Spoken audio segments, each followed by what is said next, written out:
Yeah, so any questions for any of the three, or to start a nice discussion?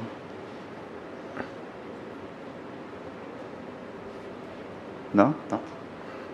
I have one for Elo. It's kind of technical, but yeah, why not? We have some time to fill. So, coming back to the co-reference versus single reference.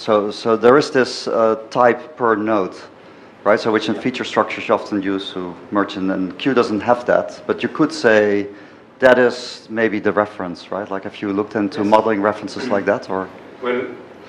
In Q, you can label the nodes with the equal sign and the let, but they are only constants. Sure. And they are statically their scope. Yeah. Only on the and so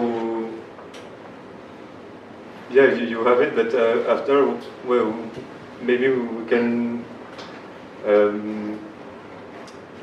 go a bit further. I don't know what you. Yeah, the idea is to map references not to the co-reference mechanism in some way, but to map it to the node type. So to the, we call sorting, I believe, so to pull in a type based on the node so you reference. Would like to put the labels on the nodes and make them types? I'm not sure I get what you. Yeah, I'll maybe we should. Okay. Maybe going a little bit deep here for this conversation. But any other questions? Yeah, I have a question for you. Right. Reverse question.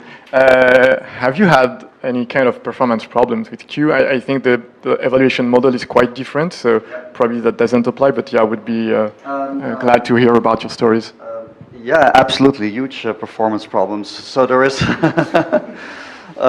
so we actually now use a variant of the algorithm that Marcus like mentioned about GCL, which actually, this was the second or third re-implementation or something like that, which actually improved things a lot. But during that re-implementation, I made a very, very bad error that's now sort of bugging Q a lot. So now there's a new re-implementation coming up fixing that. But basically it makes disjunctions are theoretically a polynomial in theory. If you use discriminators, which almost all use of disjunctions are, then you can make it linear.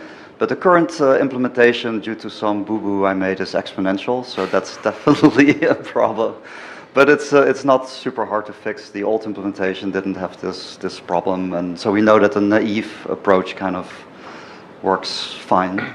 But yeah, there's definitely so graph unification in the old type feature world is linear, but with disjunctions and some other things that we have, it does get a bit more complicated. But like a lot of times it boils down to memory allocation. So again, a lot of the graph feature structure algorithms, you can use this mark release mechanism, right? So you basically don't have to allocate any memory ever, right? And you don't have to deal with garbage collection, but we haven't quite figured out yet how to carry that over to Q, but that is definitely something we want to try.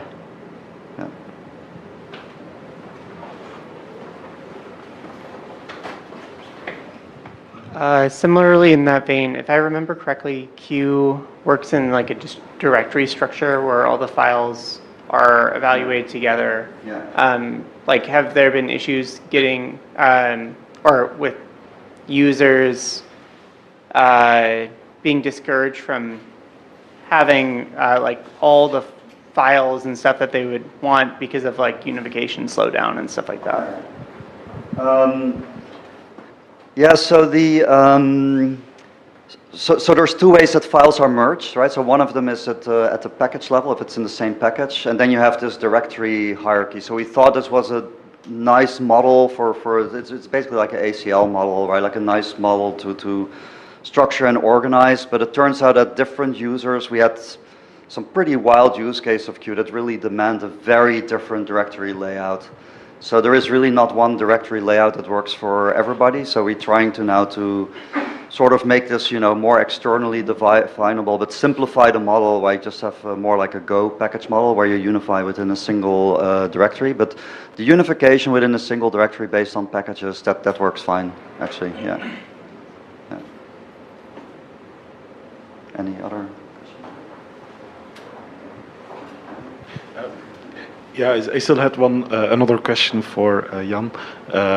So have you looked at the kind of changes that people make to their configuration files? So you mentioned that they're often like 2 lines long or something like that, but did you have a look at the kind of changes? Are these constants that are being updated? Or because if you have an idea about the types of changes people make, you could also hard code the incremental evaluation for those type of changes, and maybe that could also realize the speed up without going for this more general adopt-on approach. Yes. So honestly, no. I mean, we have looked a bit into it, but not in a proper scientific way. Which is a bit of a shame because I think it's probably not too hard to automatize. On the other hand, I think it can, I mean, so I have the experience. I'm not really a Nix maintainer myself, but I have Theophan in my as a colleague who's one of the Nix maintainer, and I've seen what they do. They have some kind of evaluation cache for the so-called flakes, and I've seen, and it's very specific, it's just like some kind of, I think, top-level values when you enter the project. But I've pair programming with him, and I've seen that even for that is quite specific and restrained.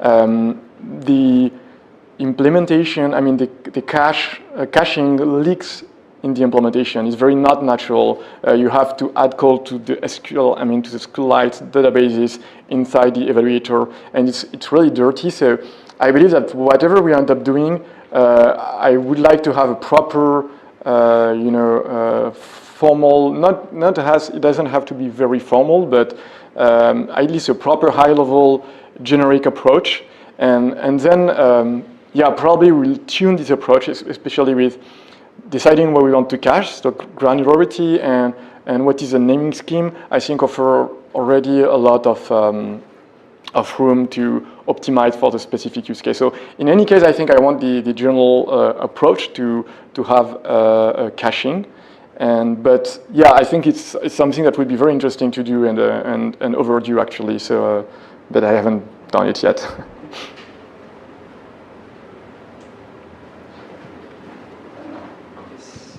So I have a very open question, so sorry for that, but I think if we would find ever an answer for it, it would be useful for all of us. So Jan, you started the talk with, like, ideally we would like to have JSON, but that seems not to be enough. And then I think across all 3 talks that we just saw, like the common thing was we need to add something for computation, some functions or something that goes beyond simple JSON. And I'm wondering, like, okay, so we introduce now computation that we know from programming languages, but still there's, like, the common thing is to try not to make it a full programming language. Ansible seems to even try to prevent that in the marketing. So we need to compute, but we don't want to write real programs. So do we kind of get a better understanding, or do you have a better idea of how we could describe actually what we want to compute there? I mean, it's configuration based off configuration, but it seems to be not as general as we want to use programming languages for that. So do you have a better idea how to make this problem smaller than, well, it's just programs? So I don't know if you... Surely. That's a very good and very hard question. I mean, I think everybody in the room is doesn't agree about what is configuration and what is not. So, yeah, I mean, Nickel is a programming language. It's just specialized, but I can't say you can embed it embeds an ML more or less in it. So I can't say it's just configuration. But I guess that's a domain of application. I feel like what you do usually when what the connecting points, at least from the small pieces that I've seen, is that you want to describe usually graphs. In build system, you want to describe, data represented as graphs. And in build system, you need a dependency graph. In a configuration, those are just this tree of values. But it's not exactly general graph either, but yeah, there is an idea that you want to define and act a bit on a graph with data inside, but that's not a very precise formal definition. I'll come to you. I have a respond to that as well.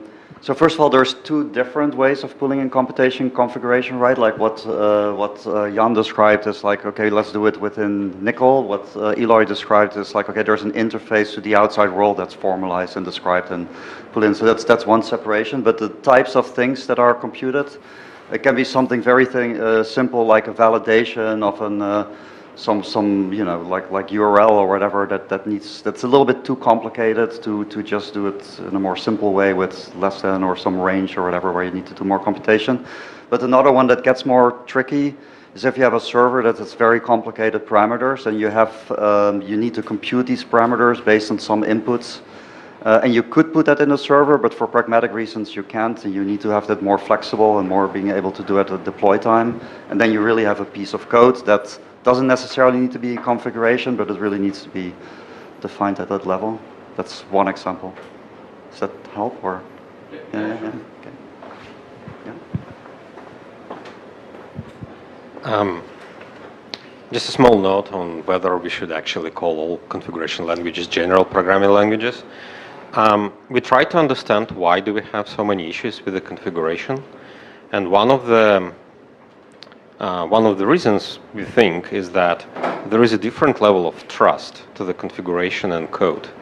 Like if you think how code is being deployed, how people are treating code when they want to push to production, you will see that, for example, it's normal to write tests to code, and it's actually expected. Like, where is your test? It's probably if you don't have a unit test on your pull request, everyone will raise an alarm. But for config, it's fine. It's like, whatever. I'm changing this URL. I don't know whether it's going to work or not. Let's push it and see. And at the same time, we're pushing configuration way faster. Like, we need to run the code through the entire CI/CD pipeline. We are pushing this to staging. But interestingly enough, the differences between staging, production, and test environments, they're all encapsulated in configurations. So we are not using the same guardrails for configs and for code. And maybe if we're going to treat configuration as code, we'll see way smaller number of issues. Maybe, I don't know. For a moment, I thought you were going to say that code that is in configuration is code that we really don't want to test, but no. That's not what you're saying. I totally agree, right? Like a configuration should get the same kind of scrutiny and testing and validation as code should. Absolutely true. Yes. To add to that, and coming back also to your question, is that in a certain sense code is simple to test because we have functions, which is basically an abstraction that can be applied independently and stuff like that. Whereas with configuration, usually in configuration languages, we try to avoid notions of functions, which in the end makes testing harder. And another thing is if you compose configuration from these multiple aspects, like you have some policy here, some policy there, some things that you combine, like who's responsible for the end-to-end testing. There's also that, right? It's a different sort of organization than you typically have with code, which is more top-down. And I would add that testing is also very dependent on the runtime. On the things that exist at deployment time. So there's something that are very hard to test before you deploy when you just look at the configuration, I believe. Just looking at the YAML, you cannot always know that these things, in fact, because there is some state in your deployment that this container exists, will break up, right? It's a dynamic system, and I think it's harder to know what to test on the configuration. You couldn't do validation, but it gets harder when you try to see how it interacts with the actual live system. maybe about how much computation we want to add to JSON.